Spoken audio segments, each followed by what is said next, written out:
اور وہ کیا کرتے تھے کہ جب بھی وہ کوڑا پھینکتی تھی اور مسکرا کے چلے جاتے تھے. ٹھیک ہے, تو یہ وہ بات تھی جس سے ہمیں پیشنس, صبر کا بھی ملتا ہے. اور پھر کوئی برا آپ کے ساتھ اتنا کرے تو آپ اس کے ساتھ اچھا سلوک کرو اور وہ اس سے متاثر ہو کے اسلام قبول کر لے, صرف اس وجہ سے کہ آپ کا اخلاق اتنا اچھا ہے اور تو آپ جو بھی بات کہو گے وہ صحیح ہوگی. سو یہاں پر یہی بات بیٹا آپ کو سمجھانے کے لیے میں نے مثالیں اس لیے دی ہیں کہ آپ لوگ اچھا کریں, دوسروں کے ساتھ اچھا رویہ اپنائیں, اس بات سے بے فکر ہو کے کہ اگلے کا رویہ کیسا ہے. اگر اگلے کا رویہ آپ سے برا ہے, آپ اچھا پازیٹیو رویہ دیں, خوش اخلاق رہیں, اچھی عادتیں دوسروں کے سامنے پیش کریں. ٹھیک ہے, صبر و تحمل سے کام لیں. اگر کوئی آپ سے بری بات کر دیتا ہے, کوئی آپ کو برا بھلا کہہ دیتا ہے, تو خاموشی سے, صبر سے اس چیز کو برداشت کر لیں. ٹھیک ہے, اور اگر وہ آپ کا بہت کلوز ہے, بہن بھائی ہے, کوئی کزن ہے, کوئی فرینڈ ہے, تو آپ اسے بعد میں پیار سے سمجھا بھی سکتے ہیں.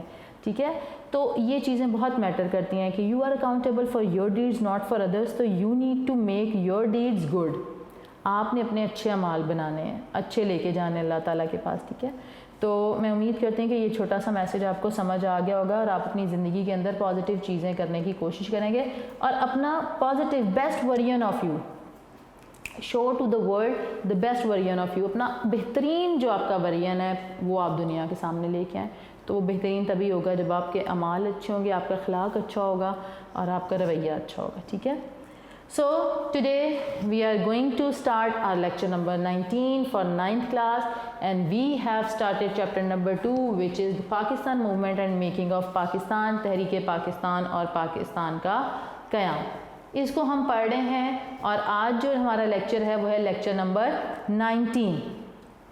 ہم لوگوں نے اس چیپٹر کا آلموسٹ 70% to 80% جو ہے 70% ہم نے اس کا ڈسکس کر لیا ہوا ہے.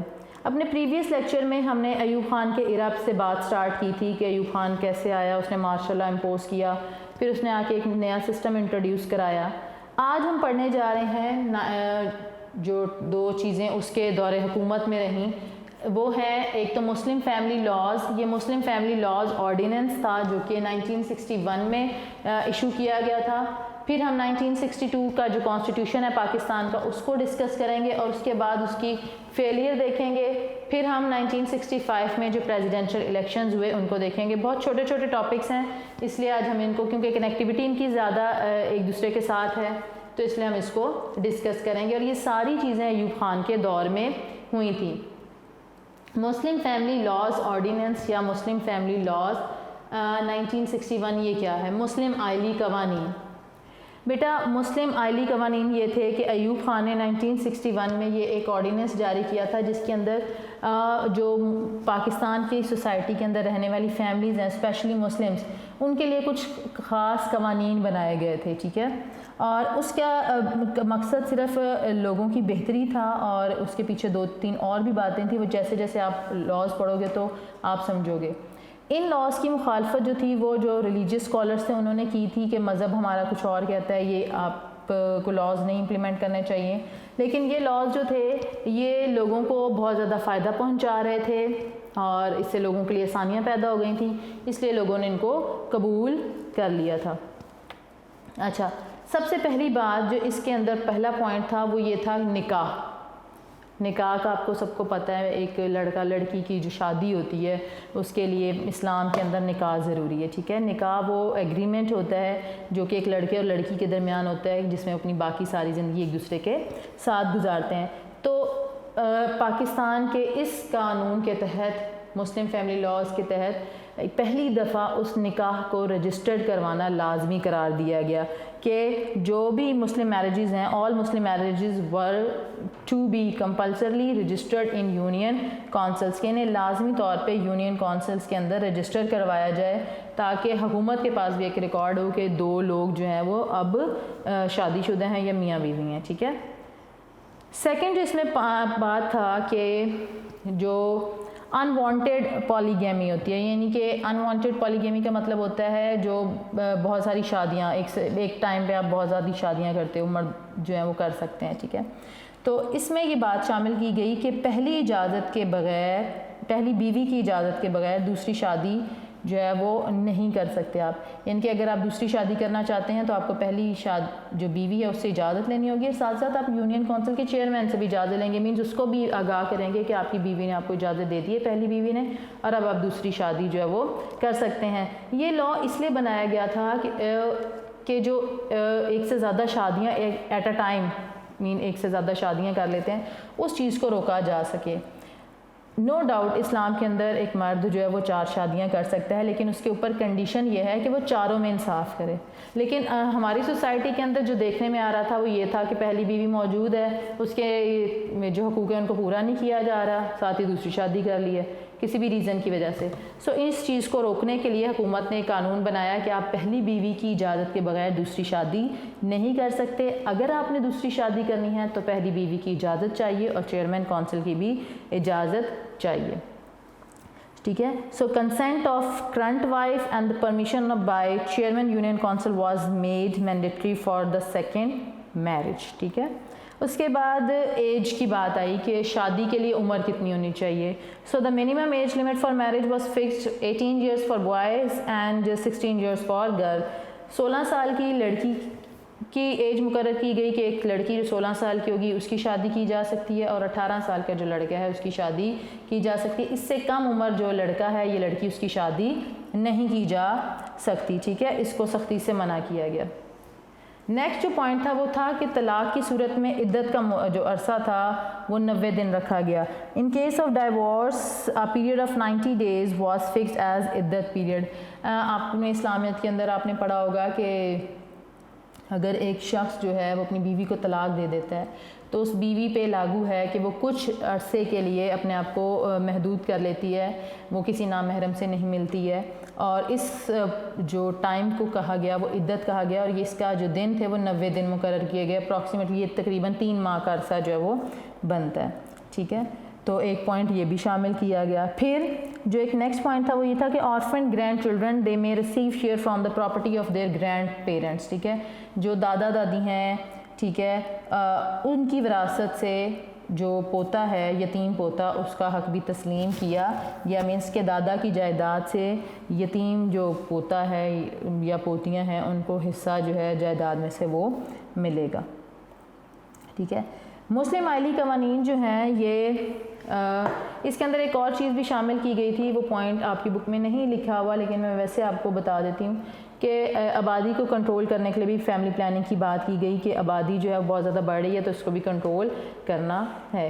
اپنے طرز کی مسلم یہ جو فیملی لاز آرڈیننس ہے یا مسلم فیملی لاز ہیں یہ پہلی قانون سازی تھی، اور اس کا مطالبہ کافی عرصے سے خواتین اور جو انسانی ہیومن رائٹس کی جو آرگنائزیشن ہوتی ہیں، NGOs وغیرہ ہوتی ہیں، they were demanding for these kind of rights. تو اس طرح سے مسلم آئلی قوانین کے نفاذ سے لوگوں کا بہت زیادہ پرانا جو مطالبہ تھا وہ پورا کیا گیا، اور صحیح معنوں میں ایک اسلامی معاشرے کے لیے ضروری قوانین کا نفاذ جو ہے وہ عمل میں لایا گیا۔ یہ سارے وہ پوائنٹس تھے جو کہ بہت زیادہ امپورٹنٹ تھے اور فیملی کو سیکیور کرنے کے لیے، مینس فیملیز کے جو رائٹس ہوتے ہیں اس کو سیکیور کرنے کے لیے بنائے گئے تھے، ٹھیک ہے۔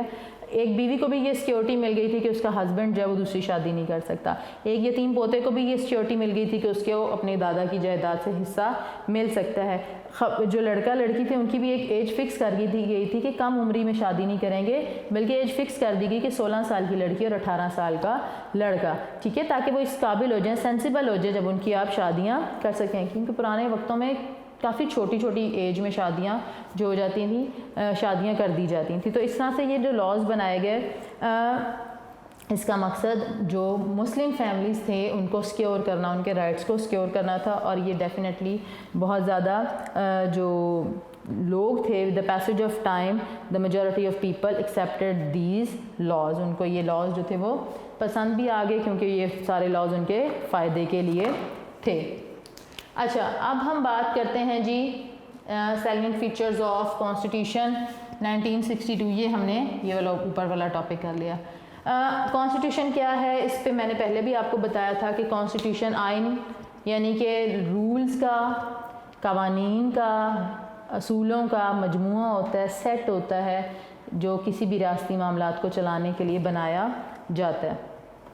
اب ہم لوگوں نے پڑھا تھا کہ 1956 میں ایک آئین بنا تھا کافی عرصے بعد، اور اسے امپوز بھی کیا گیا، لیکن unfortunately when Ayub Khan came تو اس نے کیا کیا، اس نے اس کانسٹیٹیوشن کو ایبروگیٹ کر دیا تھا، منسوخ کر دیا گیا تھا، اور now it was time to make اندر کانسٹیٹیوشن اے نیو ون، تو دیٹ واز 1962 کانسٹیٹیوشن. ٹھیک ہے. اب ایوب خان نے کیا کیا، ملک کے اندر نیا آئین بنانے کے لیے ایک دستوری کمیشن، اب اس نے کیا کیا، ایک کانسٹیٹیوشن کمیشن بنایا، مینز ایک گروپ آف پیپل، لوگوں کو اکٹھا کیا جو ایکسپرٹ تھے لا کے یا ان ساری باتوں میں، ان کو اکٹھا کیا اور اس کو نام رکھا اس ٹیم کا کانسٹیٹیوشن کمیشن. اس کمیشن نے 1961 میں اپنی جو ریکمنڈیشنز تھیں وہ ساری پریزیڈنٹ ایوب خان کو دے دیں. اب ایوب خان نے کیا کیا کہ ان جو ریکمنڈیشنز تھیں ان کو مزید کہہ لو کہ موڈیفائی کیا according to his own choices, کہ اپنی مرضی کے مطابق اس نے اس کو مولڈ کیا، اور پاکستان کے اندر ایک نیو کانسٹیٹیوشن جو ہے اس کو پریپیئر کیا گیا، اور وچ واز امپلیمنٹڈ 8 جون 1962. یہ ڈیٹ آپ نے یاد رکھنی ہے، بک میں بھی دی ہوئی ہے، 8 جون 1962 62 میں یہ جو کانسٹیٹیوشن تھا اس کو نافذ کر دیا گیا. اب اگر اس کو کمپیئر کریں تو یہ جو کانسٹیٹیوشن ہے یہ بھی تحریری تھا، میں نے آپ کو پہلے بھی بتایا تھا کہ ریٹن کانسٹیٹیوشن ہوتا ہے، جیسے یہ بک ہے، بک میں لیکچرز ہوتے ہیں، بک کے اندر چیپٹرز ہوتے ہیں، چیپٹرز کے ٹاپکس ہوتے ہیں، ان کی سب ہیڈنگز ہوتی ہیں. اسی طرح یہ جو کانسٹیٹیوشن تھا 62 کا یہ بھی ریٹن تھا، جس کے اندر 250 آرٹیکلز تھے اس کے اندر، اور 5 ٹیبل سے 5 گوشوارے جسے کہہ سکتے ہیں وہ موجود تھے. پھر اس کے اندر یہ بھی آئین وفاقی نوعیت کا تھا، اور اس دستور میں بھی پاکستان کے دونوں حصے کو برابر کی نمائندگی دی گئی، یعنی کہ یہ اگر پاکستان کی مین گورنمنٹ ہے، ٹھیک ہے، وفاقی حکومت ہے، وفاق ہے یہ، ٹھیک، تو ایک حکومت یہاں پہ تھی اور ایک پروونس 1 اور ایک پروونس 2 میں تھی. اس وقت 2 صوبے تھے اور ان دونوں کو برابر کی نمائندگی دی گئی تھی. ایک آپ کا ایسٹ پاکستان تھا اور ایک آپ کا ویسٹ پاکستان تھا. ان دونوں صوبوں کو برابر کی نمائندگی جو ہے وہ دی گئی تھی. ٹھیک ہے. اس کے بعد 1962 کے آئین کے تحت ملک میں صدارتی طرز حکومت جو ہے وہ رائج کیا گیا، اور تمام اختیارات جو ہیں وہ صدر کے پاس ہوتے تھے. تو یہاں پر وفاقی حکومت ضرور تھی، لیکن یہاں پہ نظام حکومت کا کون سا تھا؟ صدارتی نظام حکومت تھا، جس میں تمام اختیارات کس کے پاس تھے؟ صدر کے پاس. یعنی ملک کا سربراہ بھی صدر تھا اور حکومت کا سربراہ بھی صدر تھا. پھر 1962 کے کانسٹیٹیوشن میں کافی اسلامک جو ہے پروویژنز ہیں وہ شامل کی گئیں، جیسے اللہ تعالیٰ کی حاکمیت. یہ اگر میں بتاؤں آپ کو تو آپ لوگوں نے آبجیکٹیو ریزولوشن کی تھی، یہ تمام پوائنٹس وہیں سے لیے گئے، اور یہی کہ اقتدار اعلیٰ کا المالک جو وہ اللہ تعالیٰ ہے، اقتدار جو ہے وہ اللہ تعالیٰ کی ایک سیکرڈ ٹرسٹ ہے، مقدس امانت ہے، اور اس کا عوام کے منتخب نمائندوں کے ذریعے استعمال. پھر پاکستان کا جو پورا نام تھا وہ اسلامی جمہوریہ پاکستان رکھا گیا، اسلامک ڈیموکریٹک کنٹری پاکستان رکھا گیا. ٹھیک ہے. اور سربراہ ریاست کے لیے مسلمان ہونا جو تھا وہ ضروری تھا، یعنی کہ پاکستان کا جو بھی ہیڈ ہوگا اس کے لیے مسلم ہونا لازمی تھا. ٹھیک ہے.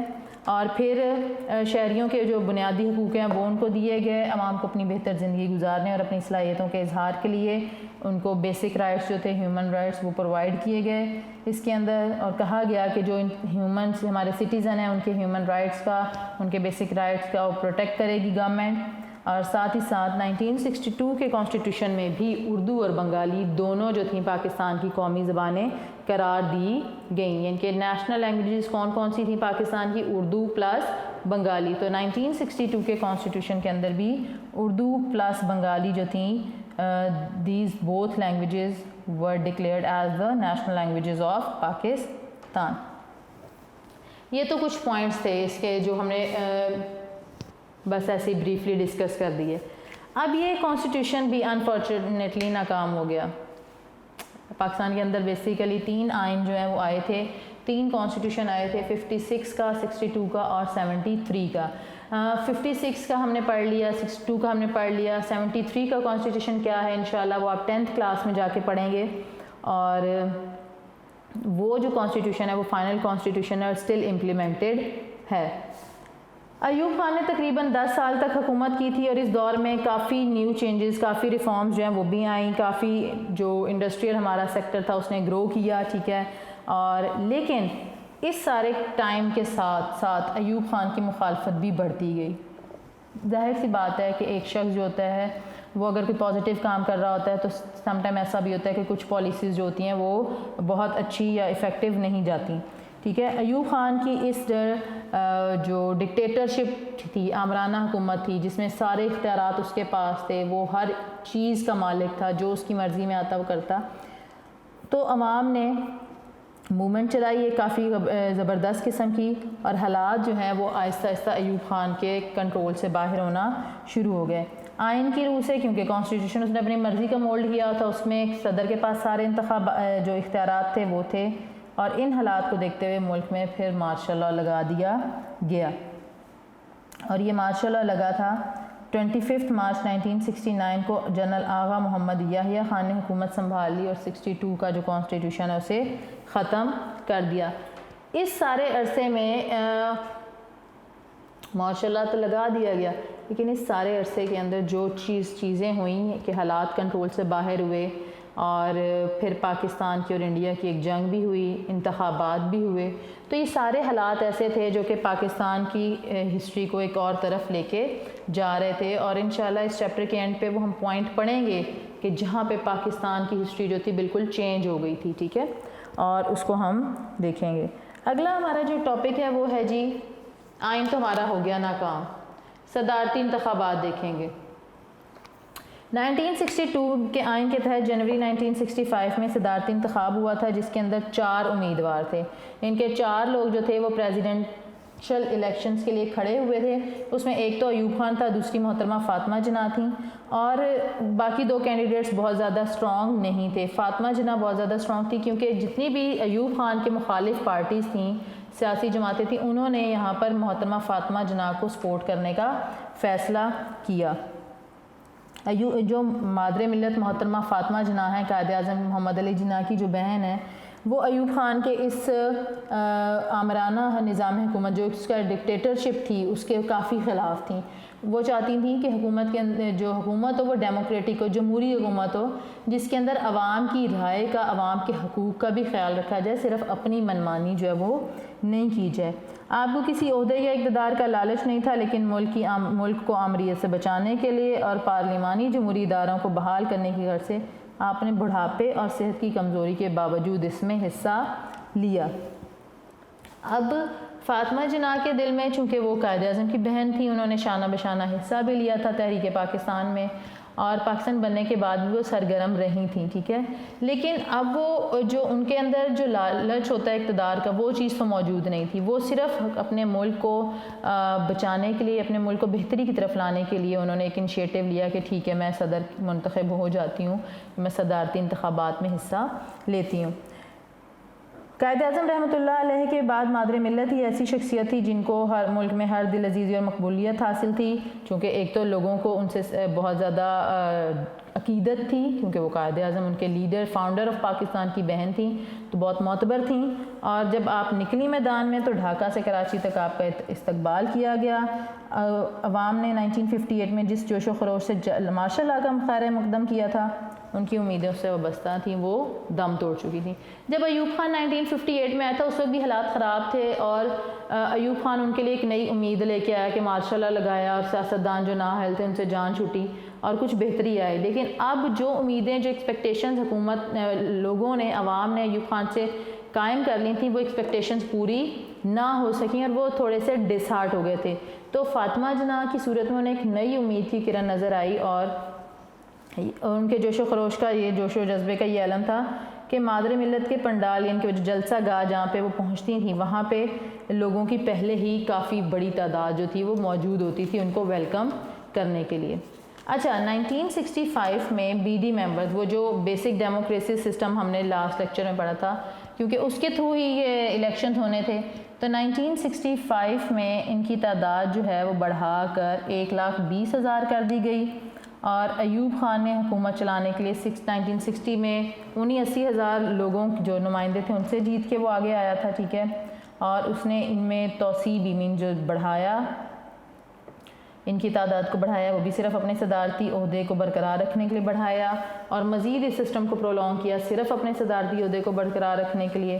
ان اراکین کی مدت جو تھی وہ 1965 میں ختم ہو رہی تھی، لہٰذا نومبر 1964 میں دوبارہ انتخابات کرایا گیا، مینز دوبارہ سے بی ڈی ممبرز چنے گئے، اور 1962 کے آئین کے مطابق ان اراکین نے کیا کرنا تھا، صدر کو بھی چننا تھا، صوبائی اور مرکزی اسمبلیوں کے انتخاب بھی بنانا تھا۔ بنیادی طور پہ اس 80,000 جو لوگ تھے ان کو انتخابی ادارے کا نام دیا گیا، یعنی الیکٹورل کالج کا نام دیا گیا، اور اس الیکٹورل کالج کا کام یہ تھا کہ اس نے قومی اسمبلی کے ممبرز چننے تھے، صوبائی اسمبلی کے ممبرز چننے تھے، اور صدر کو چننا تھا۔ اور اگر صدر ایوب خان ہے جس نے ان کو بنایا ہے، اس سسٹم کو انٹروڈیوس کرایا ہے اور اس سسٹم کو بار بار وہ کہہ سکتے ہیں کہ پرولونگ کر رہا ہے، اسے لے کے چل رہا ہے آگے بھی، تو ڈیفینیٹلی وہاں کے جو نمائندے تھے انہوں نے ایوب خان کو ہی ووٹ دینا تھا۔ تو بنیادی جمہوریت کے اراکین نے ایوب خان کو اکثریت سے ووٹ دے دیا اور اسے صدر منتخب کر لیا، اور محترمہ فاطمہ جناح کو شکست ہوئی، اور جو دیگر سیاسی جماعتیں تھیں ڈیفینیٹلی انہوں نے کہا کہ اس میں دھاندلی ہوئی ہے، یہ ریگنگ آف دا پولز ہے اور ایسا نہیں ہونا چاہیے تھا، لیکن جو سچویشن تھی وہ سامنے آ چکی تھی کہ ایک بنیادی جو جمہوریتوں کا نظام تھا، انتخابی ادارہ تھا، ایوب خان نے بنایا ہے۔ 1964 میں وہ دوبارہ سے اس کو رینیو کر رہے ہیں سسٹم کو، ٹھیک ہے، اس میں دوبارہ سے نئے ممبرز آ رہے ہیں، تو جن نئے ممبرز کو ایوب خان چوز کر رہا ہے، یہ کروا رہا ہے، وہ ایوب خان کی سربراہی میں آ رہے ہیں، ڈیفینیٹلی ان کا ووٹ جو بینک تھا وہ یا ووٹ جو تھا وہ ایوب خان کی طرف ہی تھا، اور فاطمہ جناح جو ہیں وہ ہار گئیں، ان کو ان انتخابات میں شکست ہوئی۔ اب اس کے سیاست پہ کیا اثرات ہوئے؟ ڈیفینیٹلی یہ چیز جو تھی ایوب خان کے بظاہر تو ایوب خان جیت گیا تھا، لیکن یہ چیز انٹرنلی ایوب خان کو بہت زیادہ افیکٹ کر گئی۔ وہ نظام جو اس کا اپنا بنایا کرتا تھا وہی نظام اس کے گلے کا توق بن گیا، مینز وہی اس کے گلے کی ہڈی بن گیا، کہ اسی نظام پہ بہت زیادہ کرٹیسزم جو ہے وہ آنے لگا، ٹھیک ہے۔ بنیادی جمہوریتوں کا نظام ایوب خان کے زوال کا ایک اہم سبب بنا۔ پاکستان کی حزب مخالف کہتے ہیں، اپوزیشن جو سیاسی جماعتیں تھیں، انہوں نے ان انتخابات میں ایوب خان پہ دھاندلی کا الزام لگایا، اور ملک میں جمہوریت کی بحالی کے لیے ایک عوامی رابطہ مہم کہ لوگوں کے ساتھ کوارڈینیشن کرنا شروع کی، کانٹیکٹ کرنا شروع کیے، اور ایک جو مہم تھی وہ اس کا آغاز ہو گیا۔ دوسری طرف جو مشرقی پاکستان تھا اس کے اندر شدید احساس محرومی تھا، احساس عدم تحفظ تھا، کیونکہ مشرقی پاکستان کے لوگوں کو لگتا تھا کہ وہاں پر اتنی زیادہ توجہ نہیں دی جا رہی ہے، وہاں کی ڈیولپمنٹ پہ، وہاں کے لوگوں پہ، وہاں کی جو ترقی ہے اس پہ، اور وہاں کے جو لیڈرز تھے انہوں نے آئین کے اندر اپنے مطالبات پیش کرنا شروع کر دیے کہ نیا آئین بنائیں جس میں مشرقی پاکستان کے اختیارات جو ہیں وہ واضح کیے جائیں۔ تو اس طرح سے ایک علاقائی بنیادوں پہ بھی اور سیاسی جماعتوں، ان سب کے سامنے جو تھا وہ ایک ہی پوائنٹ تھا، وہ یہ تھا کہ ایوب خان کو ہٹانا عہدے سے، اور جنرل ایوب خان کے خلاف عوام نے بھی بغاوت شروع کر دی، جس کی وجہ سے اس کی حکومت جو تھی وہ بالکل ختم ہونے کے مراحل تک آ گئی تھی۔ اور پھر میں نے آپ کو بتایا تھا ابھی پہلے بھی ہم نے کہ جنرل محمد یحییٰ خان نے ملک کے اندر 1969 میں ایوب خان کی حکومت ختم کر کے مارشل لاء جو ہے وہ لگا دیا تھا۔ الیکشن میں وہ بظاہر جیت گیا تھا، لیکن وہی الیکشن جس طرح سے وہ جیتا تھا، وہی انتخابی ادارہ، وہی بنیادی جمہوریتوں کا نظام، اس کا خود کا بنایا ہوا نظام اس کے گلے کی ہڈی بن گیا، اور نہ صرف سیاسی جماعتوں نے اس کے خلاف آواز اٹھائی، مشرقی پاکستان کی عوام جو تھی، وہاں کے لیڈرز جو تھے، انہوں نے بھی اپنی احساس محرومی کو ظاہر کیا، اس کا اظہار کیا، اور حالات جو تھے وہ بتدریج ایک بہت ہی ہولناک قسم کے حادثے کی طرف جو ہے وہ جانا شروع ہو گئے تھے۔ انشاءاللہ اپنے کمنگ لیکچرز میں ان حادثات کے بارے میں دیکھیں گے کہ وہ حادثہ کیا تھا، ٹھیک ہے۔ تو یہ وہ چیزیں تھیں بیٹا، اگر آپ اس کو تھوڑا سا دیکھو تو یہ بالکل ایسی ایک کہانی ہے کہ ایک حکمران آتا ہے، وہ اپنے پالیسیاں دیتا ہے، کسی اور کو پسند نہیں آتی، کہتا ہے کہ میں اختیار میں میرے پاس حکمرانی ہو تو میں آ کے شاید بہتر کر سکتا ہوں، لیکن اسی طرح چھینا جھپٹی میں ایک حکومت کے جانے میں اور دوسرے حکومت کا آنا، اس سے پالیسیز جو ہوتی ہیں وہ لانگ ٹرم نہیں ہوتی اور افیکٹو بھی نہیں رہتی ہیں، کیونکہ اگر ایک پالیسی شروع کیا، پروجیکٹ شروع کیا ہے تو اس پہ بہت زیادہ بجٹ بھی لگتا ہے، ایفرٹ بھی لگتی ہیں، بہت زیادہ محنت لگتی ہے، لیکن ایک نئی گورنمنٹ آ کے اس کو ختم کر دیتی ہے۔ اور یہاں پہ بھی یہ ہوا کہ ایوب خان پالیسیز تو بنا رہا تھا، لیکن اس کے اندر ایک ہوس تھی کہ جی میں اقتدار میں رہوں. نو ڈاؤٹ اس نے بہت سارے اچھے کام کیے. جو پاکستان تھا وہ کافی سیکٹرز کے اندر, انڈسٹریز کے اندر, ایگریکلچر کے اندر بہت زیادہ اسٹرانگ ہوا تھا. اس نے ڈیمز بھی بنائے اور بہت ساری جو تھیں ڈیولپمنٹس وہ کی تھیں. بٹ انفارچونیٹلی کوئی نہ کوئی ایک ایسی جو آپ کا کام ہوتا ہے, پالیسی ہوتی ہے جو کہ آپ کے اگینسٹ چلی جاتی ہے. یہ وہی بنیادی جمہوریتوں کا نظام تھا جس کو ہم نے پریویس لیکچر میں ڈسکس کیا تھا. چونکہ اس نظام کو افیکٹو کیا کرنا تھا, لوگوں کو اختیارات پہنچانے تھے, ان کو اس قابل بنانا تھا کہ وہ مسائل حل. لیکن اس ادارے کو صرف آپ اس مقصد کے لیے استعمال کرو کہ وہ 80,000 لوگ جو آپ چنے, لوگوں نے چنے, اور اب 80,000 جو لوگ ہیں وہ صرف آپ کو ووٹ دیں اور آپ کو ہی صدر بار بار بنائیں, تو یہ غلط بات تھی جو کہ حق بات نہیں تھی. یہی وجہ تھی کہ عوام نے بھی بغاوت کی, سیاسی جماعتوں نے بھی بغاوت کی, اور مشرقی پاکستان کے جو لوگ تھے انہوں نے بھی اپنی احساس محرومی کا اظہار کیا. تو یہ تمام جو اثرات تھے یہ انہی الیکشنز کے اثرات تھے جو کہ سیاسی جو ہلچل تھی اس میں ہوئے اور سیاسی میدان میں ہوئے, جس کا نتیجہ جو ہے وہ ہمیں آنے والے چند سالوں میں بھگتنا پڑا. ٹھیک ہے, تو انشاءاللہ اپنے نیکسٹ لیکچر میں اس کو ہم ڈسکس کریں گے. ٹھیک ہے, تو یہاں تک جو ہم نے پڑھے کہ مسلم فیملی لاز, آرڈیننس دیکھے, کانسٹیٹیوشن دیکھا, اس کے ناکامی دیکھی, انتخابات دیکھے, اور اس کے بعد ہم نے ان انتخابات کے اثرات دیکھے. ساری چیزیں کنیکٹڈ ہیں اور ایوب خان کے دور میں ہوئیں. اب میں امید کرتی ہوں کہ آپ کو سمجھ تو آ گیا ہوگا. اگر آپ اپنی بک کھولیں تو ہمارا نیکسٹ ٹاپک ہے پاکستان بھارت جنگ, جو انشاءاللہ ہم اپنے نیکسٹ لیکچر میں اس کو کریں گے کیونکہ ڈیٹیل ہے اور میں چاہتی ہوں کہ آپ اس جنگ کو سمجھیں اور اس کے اثرات بھی آپ کو پتہ چلیں گے. ٹھیک ہے, ہمارے چیپٹر کا کافی پورشن جو ہے وہ ہم ڈسکس کر چکے ہیں. آپ نے کرنا کیا ہے بیٹا, دیکھیں آپ کے جو شارٹ کوسچن ہے اس کے اندر ایک ہے بنیادی جمہوریتوں کے نظام 1959 پر تعارف لکھیں. تو اس کا آپ تعارف لکھیں گے, کانسٹیٹیوشن کیا تھا, یہ بیسک ڈیموکریسی سسٹم کیا تھا, اور اس کے جو سٹیجز تھے آپ ان کو تھوڑا ہائی لائٹ کریں گے اور ایک ایک دو لائنز میں ان کے بارے میں آپ بتا دیں گے. ٹھیک ہے, اس کے بعد اگر ہم لانگ کوسچن دیکھیں تو ہمارے پاس 1962 کے آئین کی نمایاں خصوصیات ہیں, بنیادی جمہوریتوں کا نظام ہے, اور ساتھ ہی ساتھ جنرل ایوب خان کے مارشل لاء کے اسباب کیا تھے واضح کریں. ٹھیک ہے, جو ایوب خان کے مارشل لاء کے ریزنز تھے وہ ہم نے لاسٹ لیکچر میں پڑھے تھے, اور یہ 3 سوال. اگر آپ کی بک کھولیں پیج نمبر 58, تو پیج نمبر 58 پہ جو تحریک علی گڑھ پر سیاسی, سماجی, تعلیمی پہلوؤں سے روشنی ڈالیں, یہ ہم لوگ سوال کر چکے ہیں. آپ اس کو بھی ٹک کر سکتے ہیں, مارک کر لیجئے. قائد اعظم کے 14 نکات لکھیں, we have done this. Quaid Azam کی سیاسی اور آئینی کوششوں کے حوالے سے قیام پاکستان میں کردار کو بیان کریں. ہم نے قائد اعظم کی سروسز بھی ڈسکس کر لیں فار پاکستان موومنٹ. پھر ہم نے we have already discussed early problems faced by Pakistan after the establishment of Pakistan. قیام پاکستان کے بعد پیش آنے والی جو ابتدائی مشکلات تھیں ان کا جائزہ لیں, ہم یہ سوال بھی کر چکے ہیں. اس کے بعد قرارداد مقاصد کے اہم نکات کو تفصیل سے بیان کریں, ہم یہ سوال بھی کر چکے ہیں. اور اپنے لاسٹ لیکچر میں اور آج کے لیکچر میں ہم جنرل محمد ایوب خان کے مارشل لاء کے اسباب کیا تھے ان کی بھی وضاحت کر چکے ہیں. بنیادی جمہوریتوں کے نظام کے خد و خال بھی ہم بیان کر چکے ہیں. اور پھر ہمارا جو نیکسٹ کوسچن ہے آپ کی ایکسرسائز میں وہ ہے 1962 کے آئین کی نمایاں خصوصیات لکھیں, ہم یہ سوال جو ہے وہ بھی کر چکے ہیں. تو ہمارے جو لانگ کوسچن بک کے اندر آپ کی ایکسرسائز کے اندر رہتے ہیں وہ 2 لانگ کوسچن رہتے ہیں جو انشاءاللہ ہم اپنے کمنگ لیکچرز میں کریں گے. تو ہم تقریباً آپ کے 8 لانگ کوسچن جو ہیں وہ کر چکے ہیں. آپ نے ان کو سائڈ بائی سائڈ یاد بھی کیا ہوگا.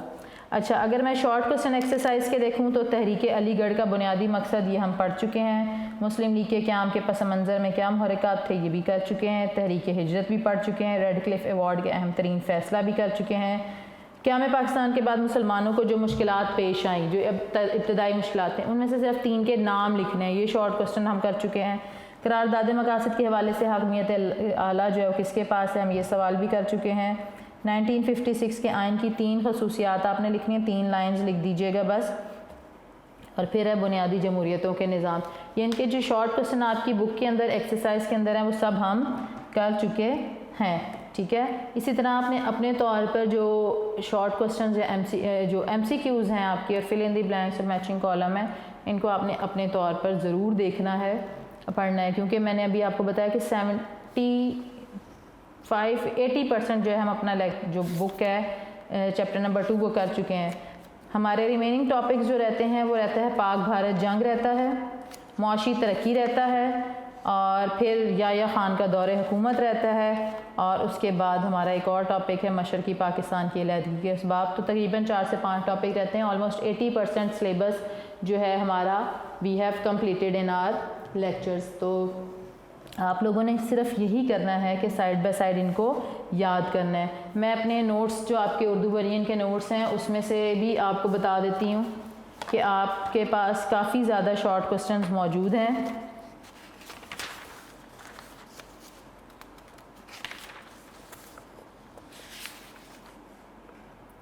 جی, تو 8 کوسچن تو آپ کے ایکسرسائز والے ہی ہیں. 9 سے سٹارٹ ہوتے ہیں یہ سارے شارٹ کوسچن, اور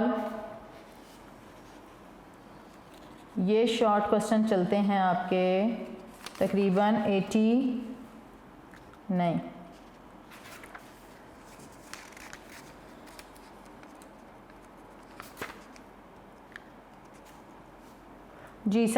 تک. Means short question number 9 to 72 جو ہیں وہ ہم اگر دیکھیں تو یہ سارے وہ شارٹ کوسچن ہیں جو سارے وہی ٹاپکس ہیں جو ہم نے پڑھے ہیں, اسی میں سے بنائے گئے ہیں.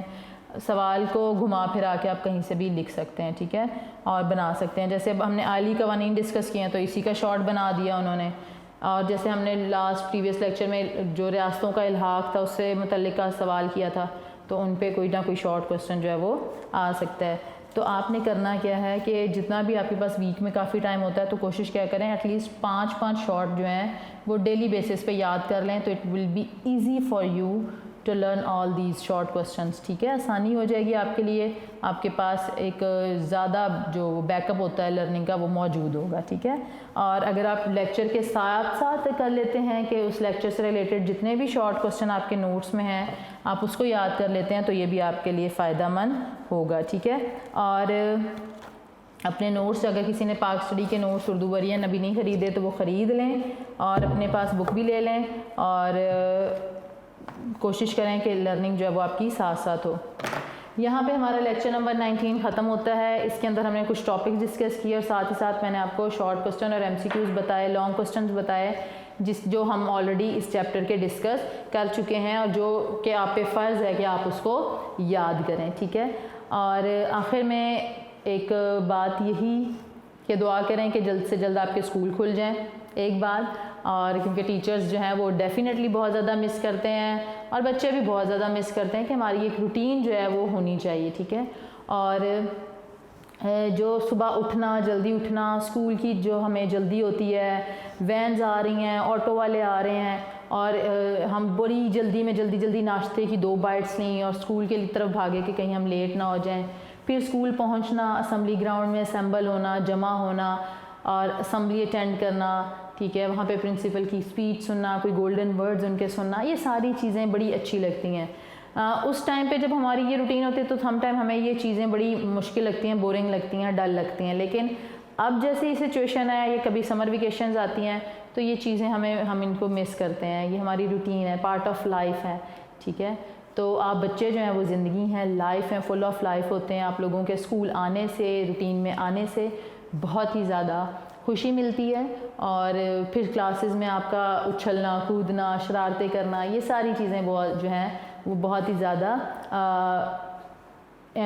یاد کی جاتی ہیں. ٹھیک ہے, اور ہم جب بھی ملتے ہیں ایک دوسرے سے تو ہماری کوشش ہوتی ہے کہ ہم بس یہی دعا کریں کہ بس جلد سے جلد جو ہے آپ کے اسکول جو ہیں وہ کھل جائیں اور آپ اپنی روٹین میں آئیں. اور 9th کلاس آپ لوگوں کے لیے تو بہت ضروری ہے کیونکہ آپ بورڈ کی کلاس ہیں, اور آپ کے لیے اسکولس کا کھلنا بہت ضروری ہے کیونکہ بورڈ کی تیاری ذرا ڈفرینٹ ہوتی ہے, تھوڑی سی ڈفرینٹ ہوتی ہے. ہم نے تھورلی اسٹڈی کرنا ہوتا ہے, ہم نے کوئی چیز نہیں کرنی ہوتی. ہم نے بورڈ کے اندر ایک ایسا ایگزام پاس کرنا ہوتا ہے, کوئی بھی کوسچن آ جائے ہمیں سب آتا ہو.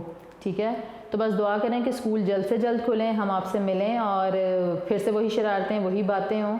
ٹھیک ہے, اور لیکچر کو آج ختم کر دیا ہے. آپ سے انشاءاللہ تعالی نئے لیکچر میں ملاقات ہوگی. اب پروفیسر نائلہ شبیر کو اجازت دیجیے. اپنا بہت سارا خیال رکھیے گا.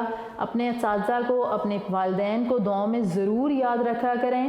کیونکہ دنیا میں یہی وہ ہستیاں ہیں جو آپ کی ٹرو ویل وشر ہیں. ٹھیک ہے, سو ان کی فرما برداری, ان کی اطاعت کرنا آپ پہ بہت ہی زیادہ فرض ہے. ٹھیک ہے, اپنا بہت سارا خیال رکھیے گا. اللہ حافظ.